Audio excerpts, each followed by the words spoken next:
Hello everyone, welcome back to the Shintaro Higashi show with Peter Yu. We have a very, very interesting topic that everybody's been asking for, essentially. Yeah. No-Gi Judo. Yeah, and we actually did this episode earlier on. I can't remember. It's like a year ago. We were kind of... It was a while ago. We were ahead of the time, actually. Back then, we were like, oh, there's something blossoming. Like, we don't know where it's going to go. Yeah. Yeah, so No-Gi Judo, and now it's a thing. You just had a Now seminar. it's a thing. I did a seminar. It was strictly No-Gi Judo. I have another seminar coming up, right, at Brazen Martial Arts in New Jersey. It's also No-Gi Judo. People are just specifically asking me for No-Gi Judo. Yeah, which is crazy to me because, crazy. you know, they're not even asking you to do like a wrestling seminar. It's just No-Gi Judo. Yeah. And you know what? My understanding of No-Gi Judo has evolved in the past year, like immensely. Yeah. And I'm a guy that wrestled, not just like regular collegiate, but I did freestyle tournaments. I wrestled Greco for a little bit, like just for messing around. Yeah. Not at a high level, right? Yeah. And But then I like had jiu-jitsu experience. collegiate style, you did it at a high level, right? I mean, what's high level? You know, I was all state in high school and college. You Yeah, know, over 200 career wins. That's pretty high level. Yeah. Yeah. And you said it's very different from wrestling. It's you know, and then, It is. So let's kind of give everyone some background. Why did No-Gi Judo become popular? Like, why isn't why aren't MMA players just doing wrestling? Or is it So I think there's a big difference between freestyle wrestling and collegiate wrestling. right?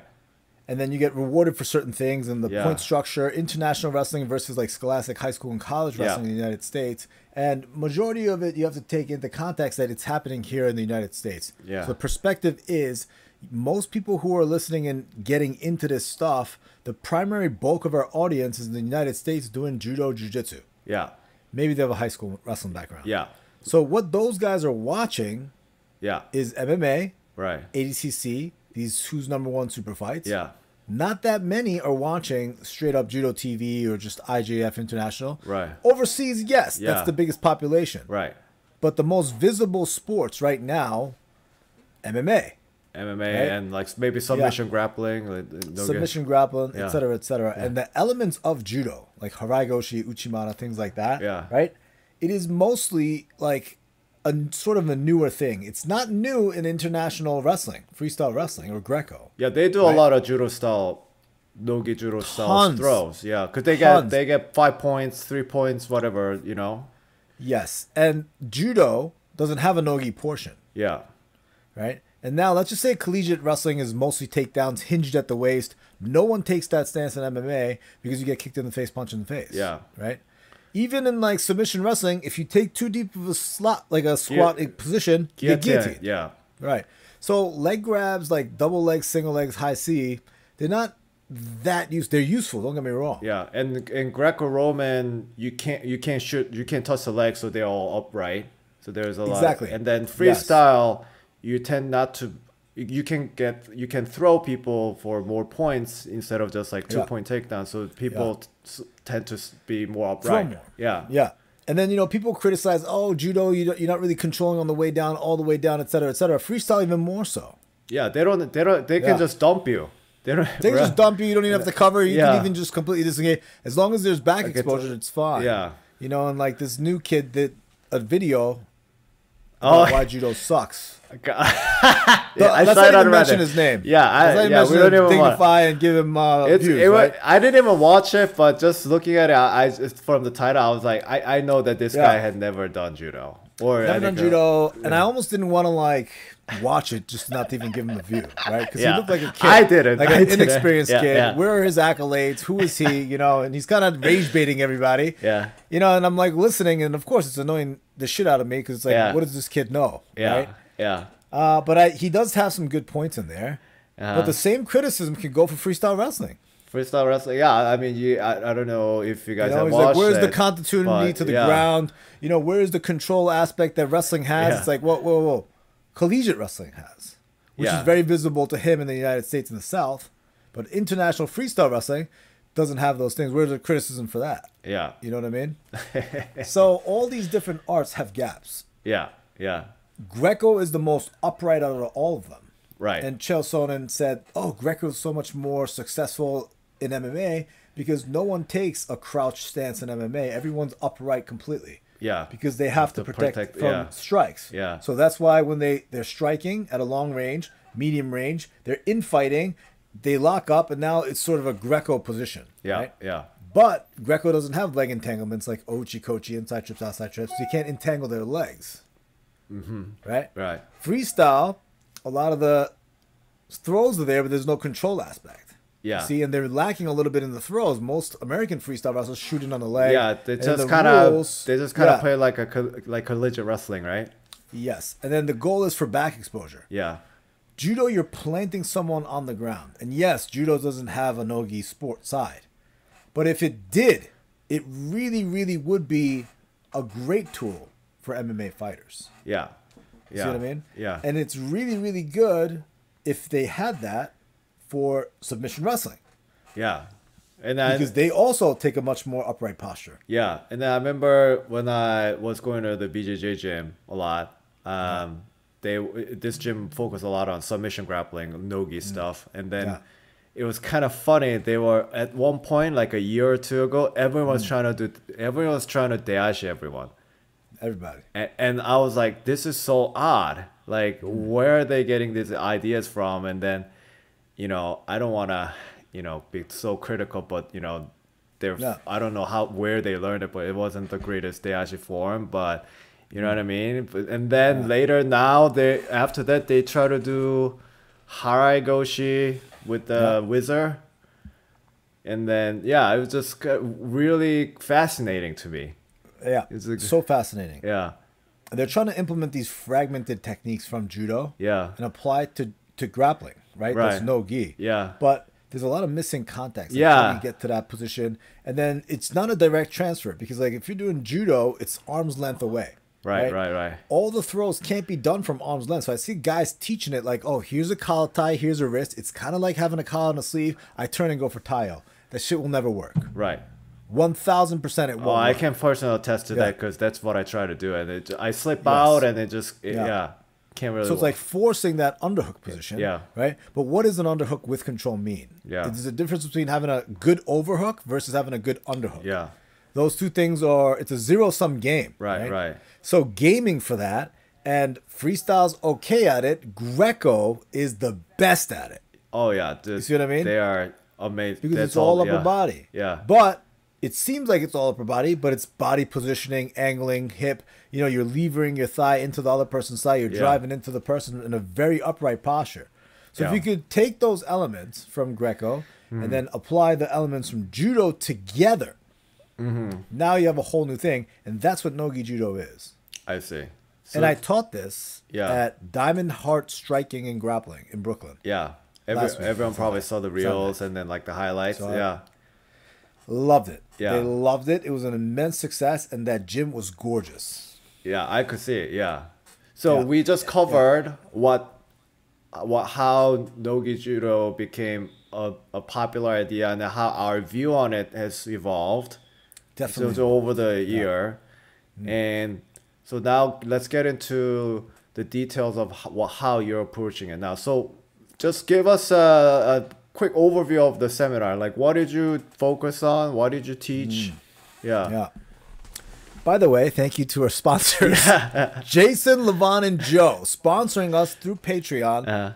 Thank you so much. We have all the different perks on Patreon being upgraded. We're working on it. It's going to be a much better experience for everybody. Those three guys, thank you. Judo TV is our sponsor. Discount Code Shintaro. Thank you very much. Higashi brand also. Check out, I'm wearing a merch right now. Thank you very much. Guys, Higashi brand, by the way, I just golfed with a friend of ours. He was wearing it. It's not just for judo. It's a lifestyle brand. Lifestyle brand, yeah. And it's making its way through the gyms because, I gave a rash guard to Glick. Yeah. He didn't wear it. He gave it to a friend. and that guy like goes around to multiple gyms working out. So like he's being seen with it on, and then people are asking, about the thing, and it's like, oh, Shintaro Higashi? Yeah, I see his YouTube. And then another one of my friends went to another gym at an open mat and saw a random dude wearing Higashi brand sandals. Oh, gosh. And he took a picture and sent it to me. He's like, dude. Oh, that was the story you shared. It was on my story on Instagram. Okay. Yeah. So if you have Higashi brand merch already, please tag me on Instagram and I will 1000% reshare it. All right. check it out. Yeah. All right. No-Gi Judo, though. No-Gi Judo. Yeah. So Yeah, what happened in the seminar? Like, what were you focusing on? So setting up those ties, right? Yeah. Initially, before contact, feinting the shots, level changing, out of range. Because people just kind of walk into range and they go collar tie, Yeah. you know? And even the wrestling that's being taught for jiu-jitsu, a lot of it is antiquated. Yeah. Oh, And if you look at... In what way? Like even from the wrestling point of view, or... I think so, and a lot of this stuff is not differentiated properly for the jiu-jitsu community. I see. You know, for instance, like I see like, oh, you go like this, you tie up like that, you do the elbow pass, and you go for the sweep single, blah, blah, blah, blah, blah. And guys are drilling some of this wrestling stuff all the time. But what's probably more useful is like, when did they get in on these legs? A lot of the times it's from a wrestle-up position. Yeah. So learning how to finish the single leg properly from a wrestle-up position is probably a lot more useful in drilling that kind of a thing. You know what I mean? I see all the time, like 2-on-1 or whatever it is, guy posts, you go like that, you go like this, but then it'll never lead to that sequence because the moment they're about to get blasted, they're going to sit down and pull guard majority of the time. Right. No, you see what I mean? Yeah, well, it's like, you know, in wrestling, you don't want to lose 2 points, so if you get your leg picked up, you'll try to stand, but in BJJ, you would just sit down. Yeah, I mean, it depends on what rule system you're playing. You know, ADCC first half of the thing, you can't get scored on with a takedown, whatever it is. You know what I mean? I see.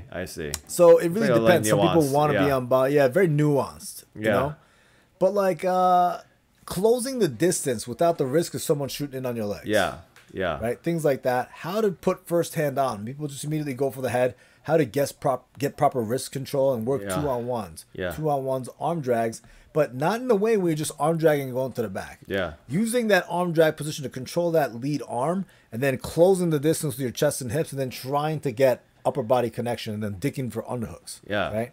And as you're doing this, as they're retreating, attacking the feet by using dayashi, things like this. I see. I see. And then working from chest to chest or even position or working off of 2-on-1 to gain back position to be able to throw and use judo. Right? And a lot of the times, it's not going to be a big turn throw. Yeah, I mean, I can personally attest to that. And people are like, hey, show me harai, whatever it is. Yes. But you're not going to just go for direct attacks harai. You just can't, because if you miss it, you give up your back. The risk's too high. And especially in no-gi. Like in gi, in judo, you can get away with it because you fail, you can turn it up and kind of run the clock down. Yeah. And you're locked in there. Yeah. So there's a lot of slippage stuff. Yeah. So how do you incrementally gain position to reduce slippage, right? To off balance properly and then enter. And Kazushi is different. With judo, you could push pull and then yank him forward and off balance and rip something. Yeah. No-gi, you can't do that because you don't have the proper connection points to maximally gain leverage. Yeah. You know what I mean? If I have a collar, sleeve, I pull the head down, I can really pull the head down and I can yank them forward and rip it and they're flying. Yeah. Right? Because you can throw your whole body because you have a lot of space. But if you're closed off chest to chest with an underhook and a, you know, like a elbow grip or something like this, you chest to chest, you can't just turn and you can't just do it. Yeah. So it's like pushing as they're pulling back, you're like levering that knee to the inside and just kazushiing him ever so slightly, right? And then as they're regaining position, angling off and then going for something. Right, you know? Right. But it's like, how do you prevent slippage? Okay, now you got to trap and then you got to lock your hands behind their body, right? And then having them understand, like, this guy might be too big. You can't wrap your arms around him. Maybe you can't do it. Yeah. You know? And what does it mean to go 2-on-1, control an arm, control a shoulder, right?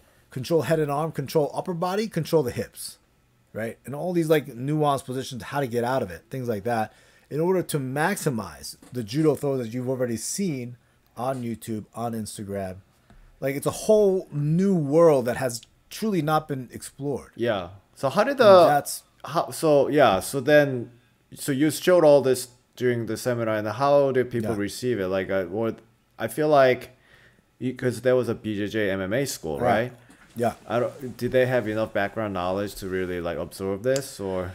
So in the beginning, I would play sort of like the ecological approach is like the new cool term to throw around. I've seen that around, yeah. And you know what? I kind of hate that it's an echo chamber. One guy said it, now everyone says it. And now it's like, oh, games and all this stuff.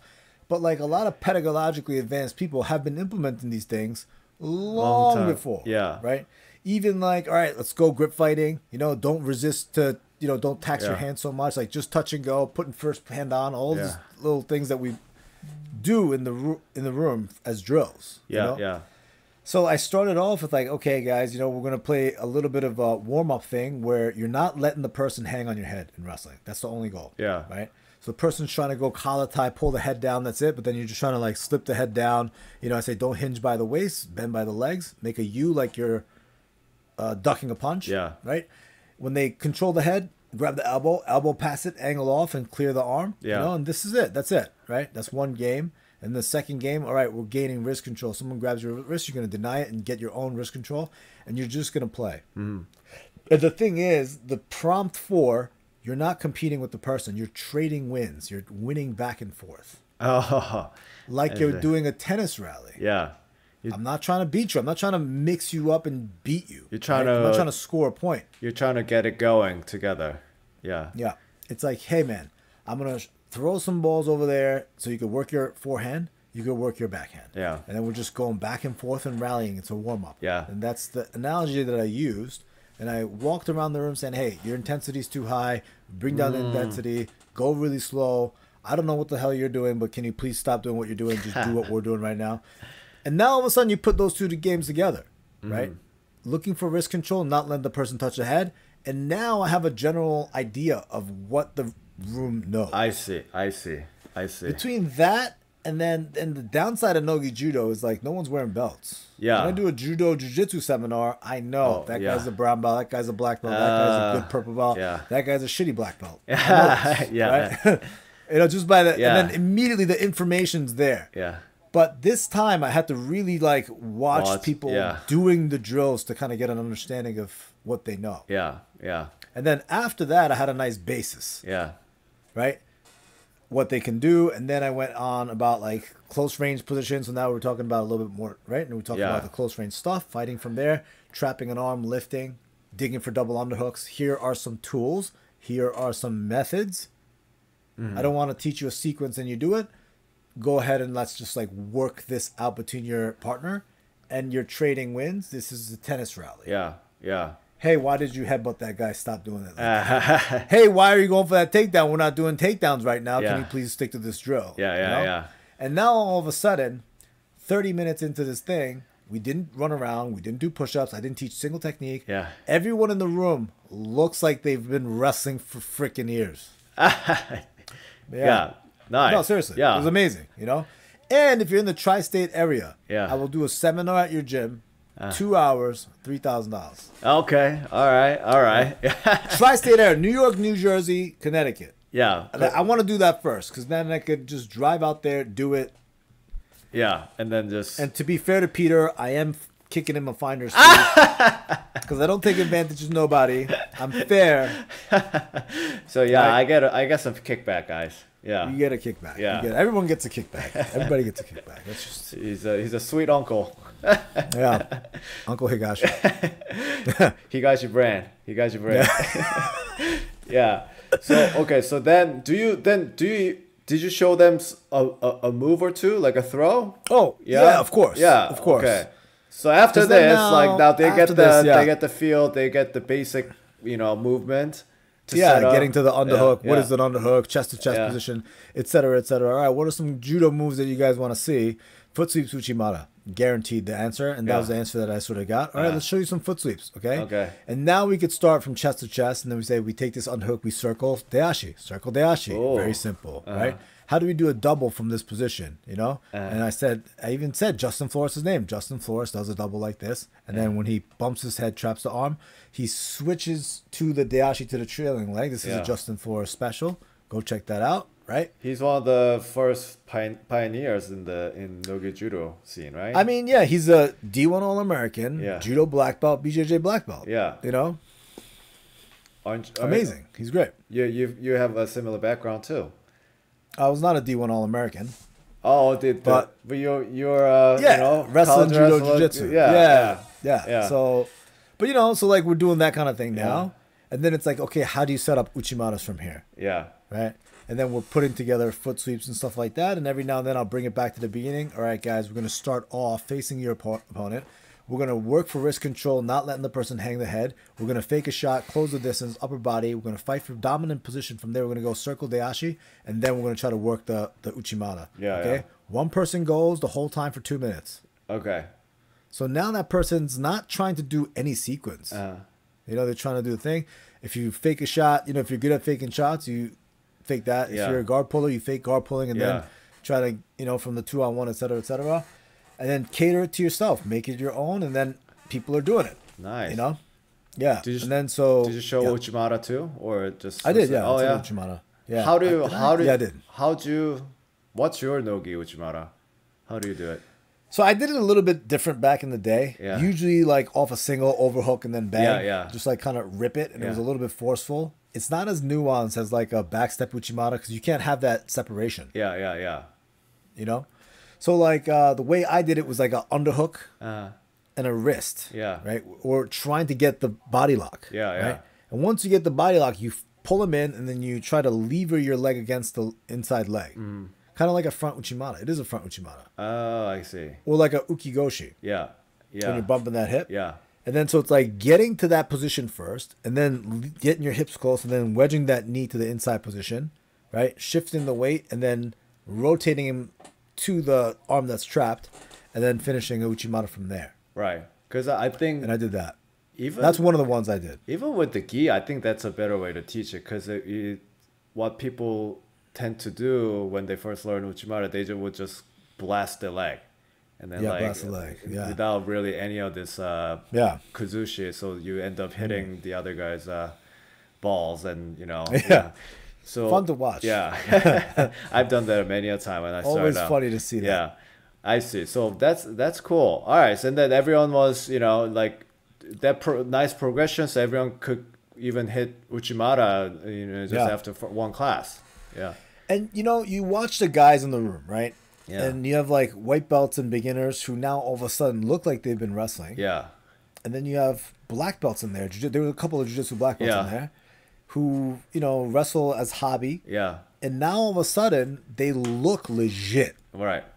To where by the end of the 2-hour seminar, I was watching these two guys, and one of them was my uke. Yeah. And, you know, they're both training, you know, black belt jiu-jitsu guys. I was watching them. I was like, you know, if I walked into a gym and saw these guys drilling like this, I would legitimately be afraid of them. I'll be like, these guys are freaking good. They know exactly what they're doing.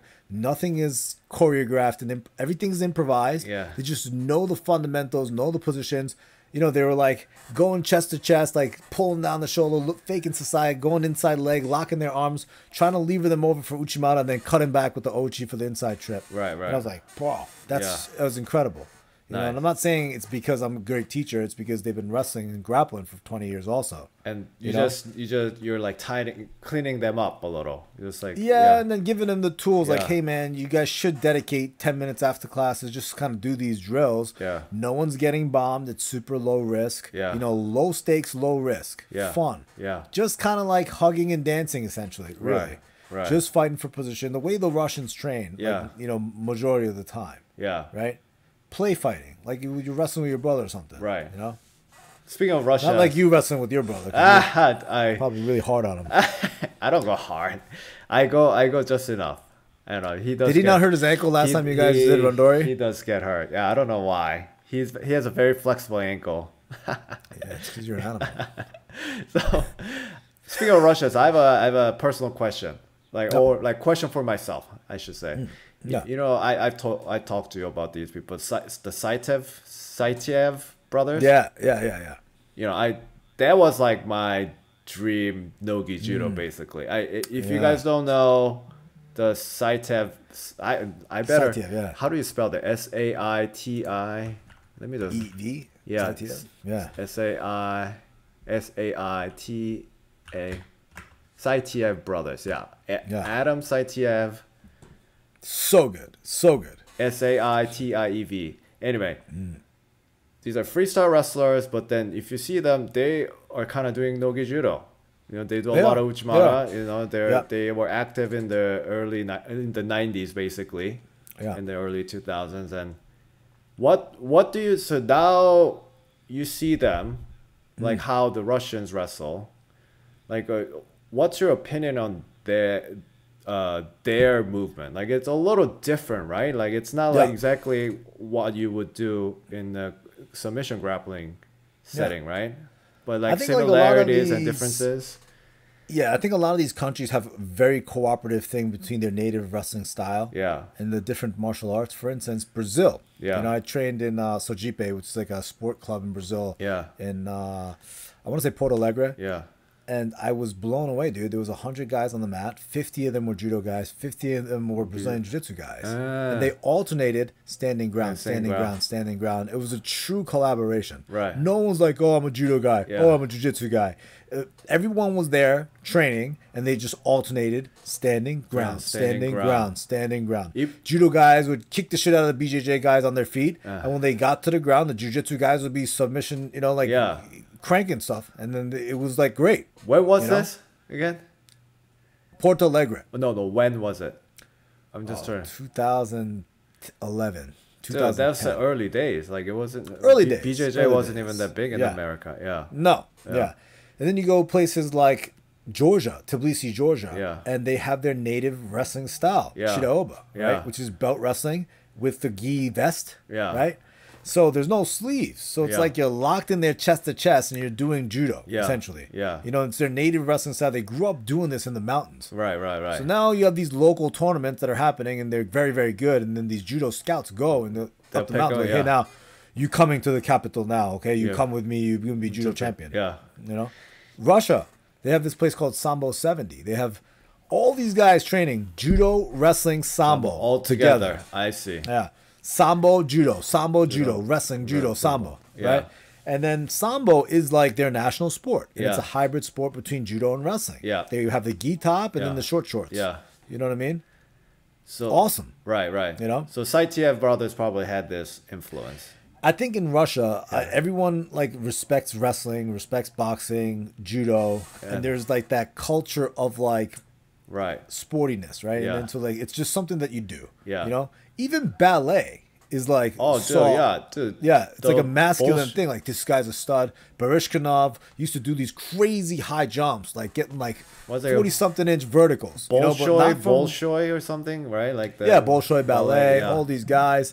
You know, so there's really like a collaborative thing happening there. Yeah. And the way they play the sports, where it's not like all the time like going heavy and hard. Yeah. It kind of leads to them being able to be creative.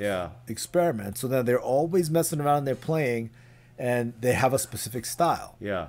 Because of the wrestling, because of the freestyle, because of the Greco, because of the sambo, and now judo also is in the mix, right? Yeah. This kind of a tangent, but it's interesting to see that you would think that Russian culture is more rigid than American culture, but in grappling it's like kind of the opposite. I think I wrestled in high school, and you know, what's his name, the legendary American wrestler Dan Gable.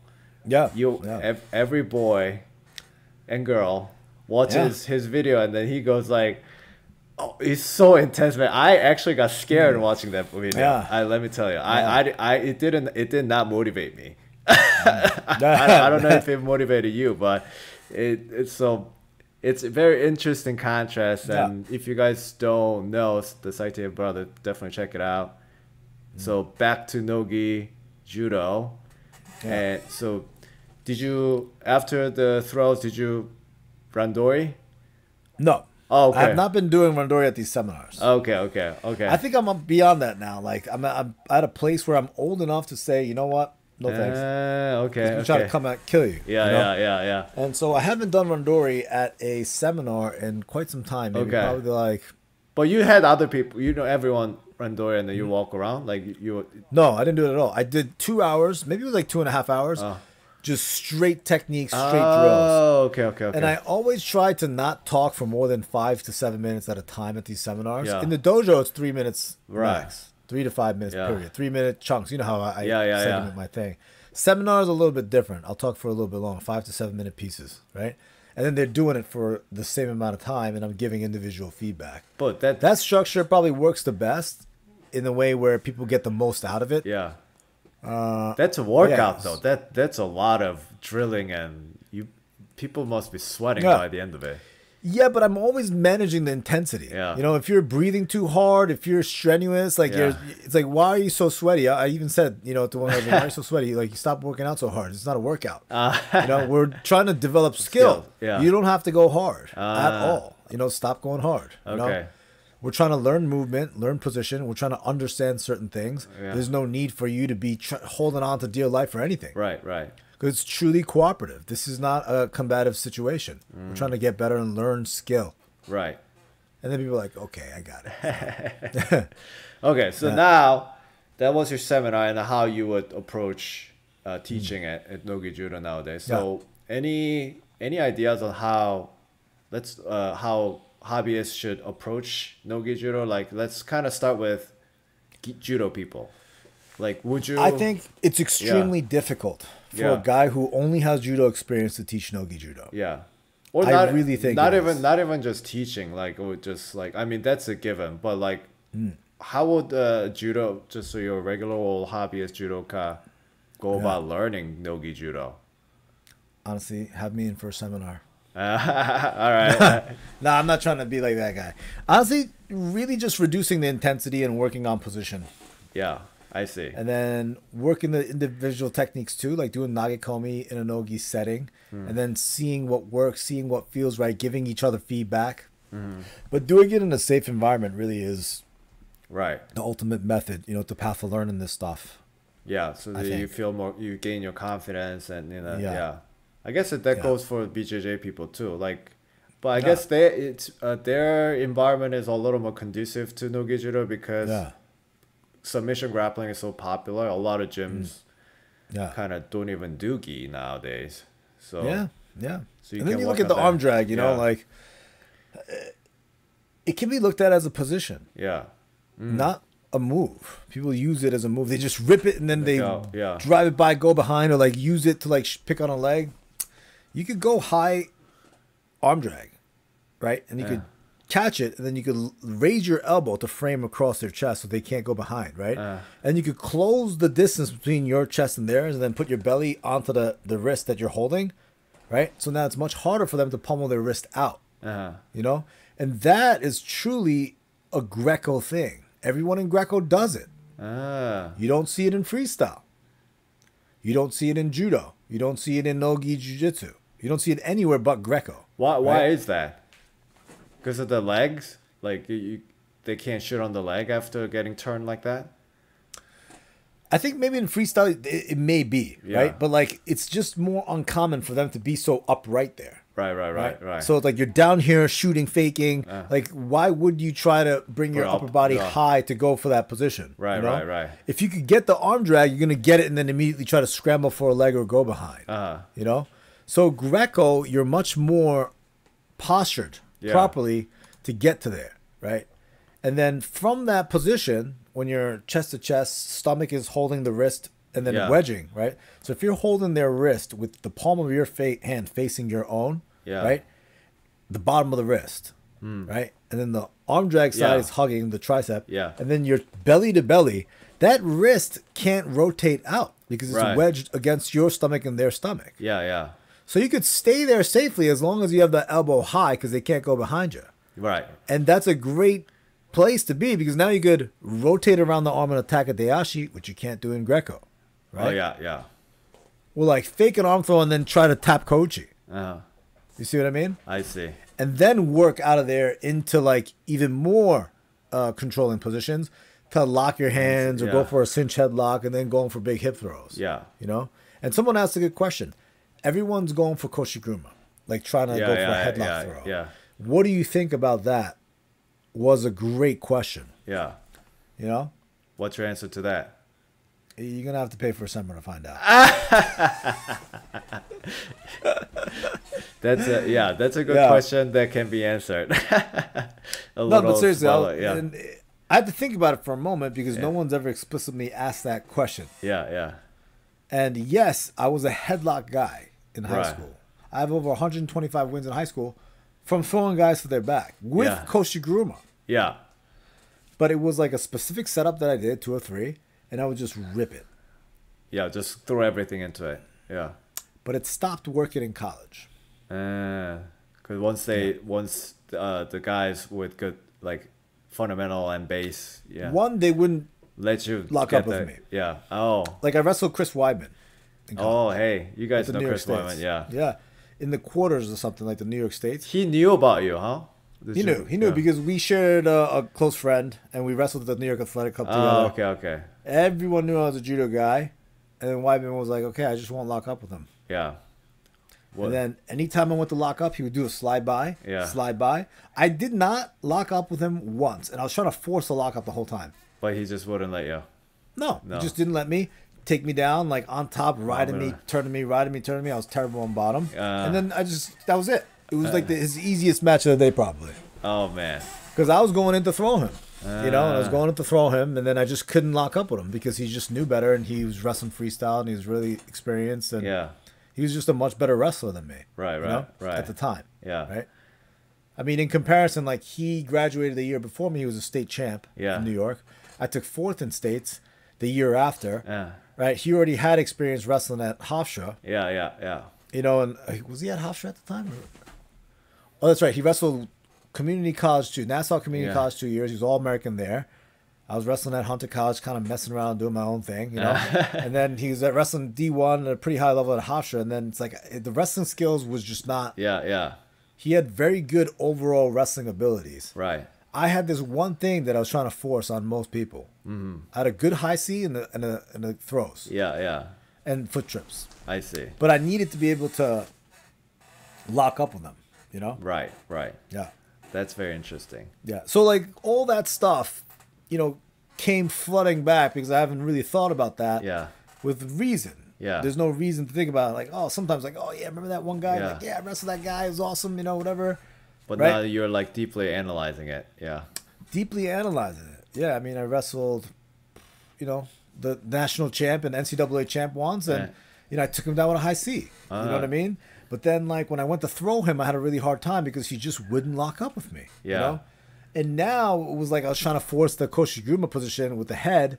But, like, if I knew a little bit more about underhooks, if I did a little bit more of the Greco hang position and stuff, you know, it would have been a different ballgame. You know, I wish I knew this stuff back in the day, you know, but I remember, right? I watched Iowa this season, and I was like, this is the mentality for wrestling. So I'm playing like a heavy clubbing game. Yeah. You know, I watched John Smith's low single series, so I'm trying to do low singles.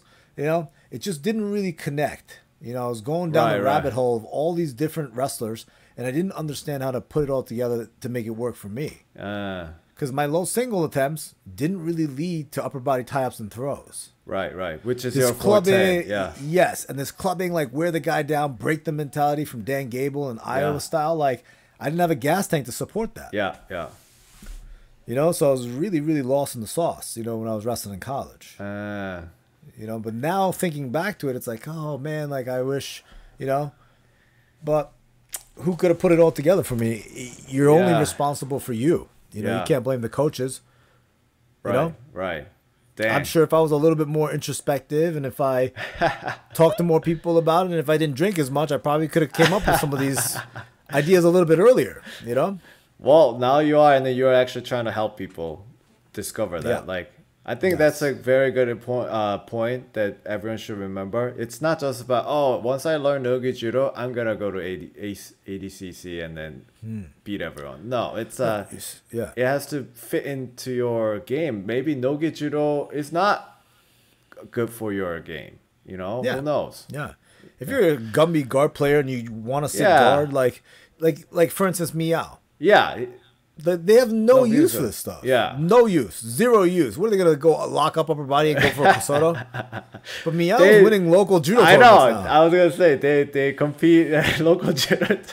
That was the most unfair thing I've ever seen. Like, this guy comes out. Like, their hands are like, it's Meow coming out. He's wearing a yellow belt, dude.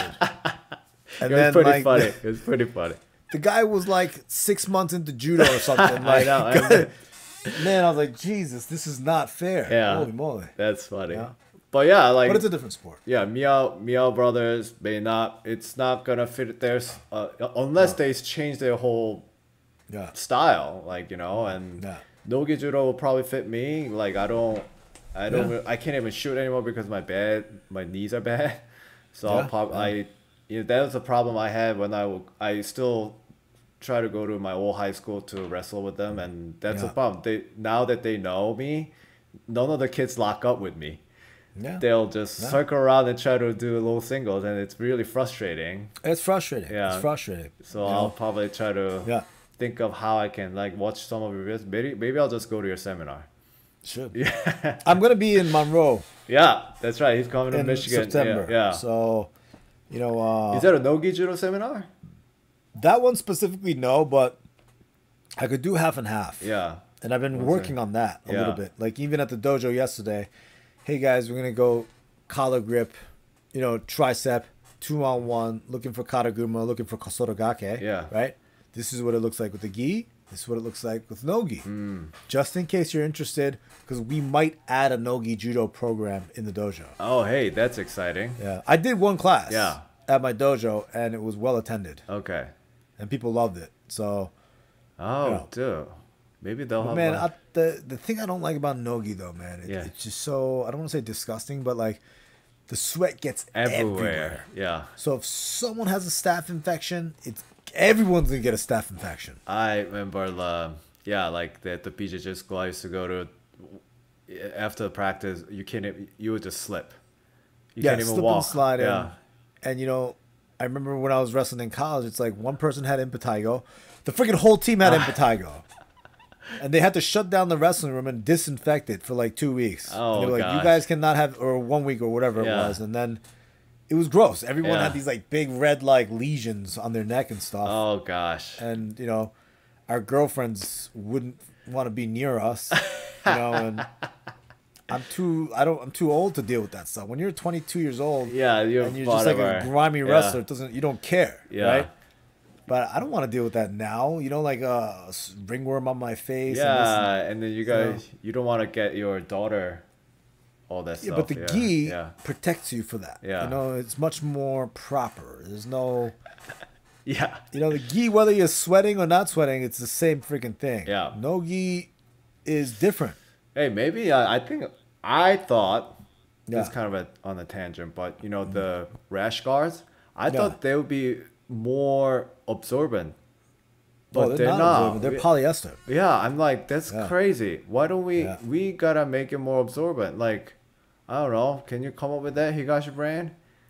Absorbent's probably not good. I don't know, man. It's like, it's good that it's moisture wicking. It pushes the moisture out. I think. Then it goes everywhere. That's a problem. We need to come up with a better.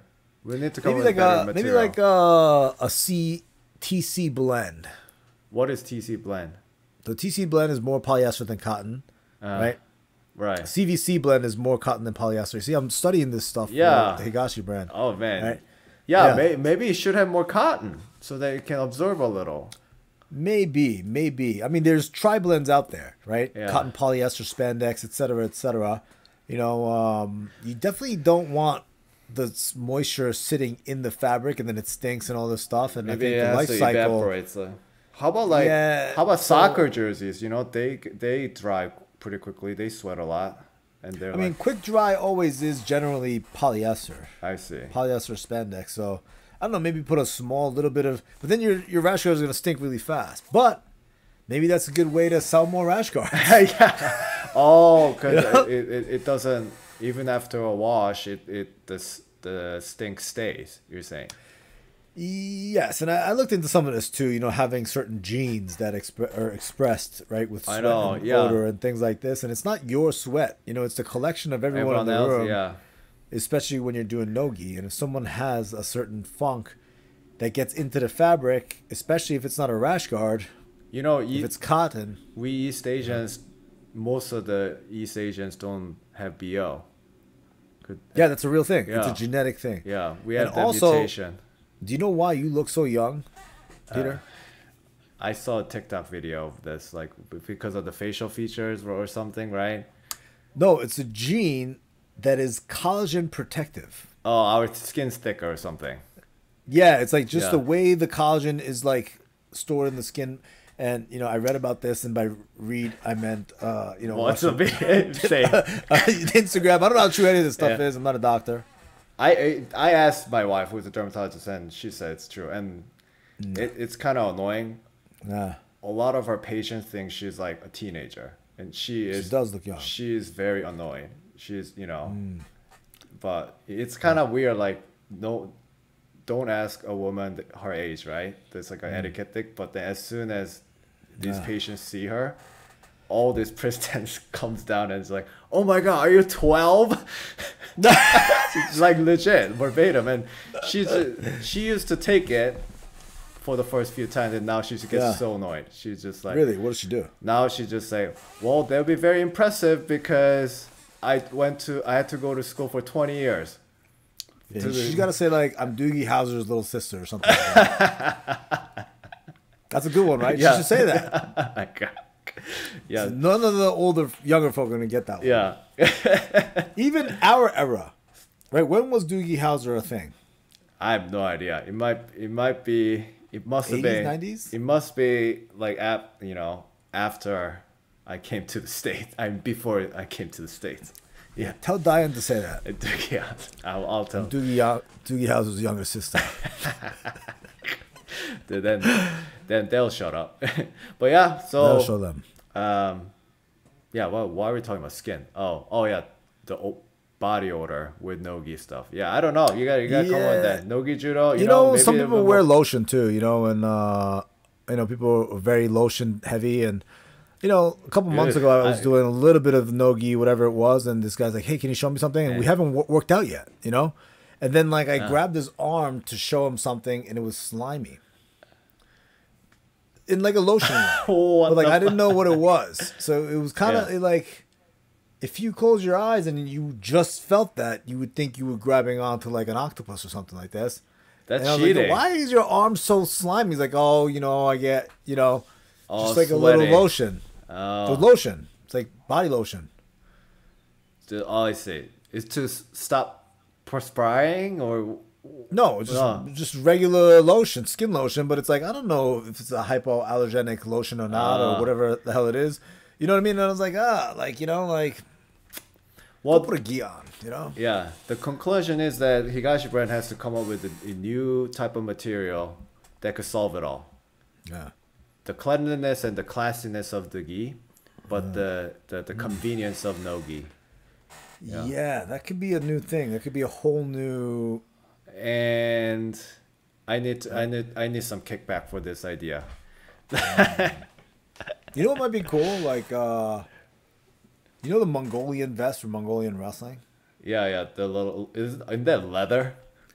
It's leather, yeah. But it's like, you have a couple places to hold, right? Uh-huh. But the rest is made out of rash guard or something. Oh. Hey, that's a new sport then. That's a new sport, yeah. We'll make that no-gi judo. Yeah, actually, yeah. All right, well, no-gi judo, again, to summarize, it's evolved. It's like a new full-blown thing that needs to be studied on its own. And Shintaro's been doing it. How about this one? You ready? How about this one? Judo in the nude. Judo. I don't know if that's going to work that well. No, that was a joke. Yeah. Judo in the nude, no-gi judo, Yep. Yeah, so Shintaro's been researching a lot, now teaching. So let us know if you guys want a seminar. Yep. Then anything else? No, that's it. Reach out to me on Instagram, Judo Shintaro NYC, if you want me to do a seminar at your gym, no-gi judo. Right? Especially, I'll fly anywhere. California. Bonus points if you know somebody else who would also host me, and that could probably reduce the cost of the flight and things like that between two people. Like last time I went to California, I did 2 gyms back to back. So airfare was split in half, hotel was split in half. It's like a little tour you're doing.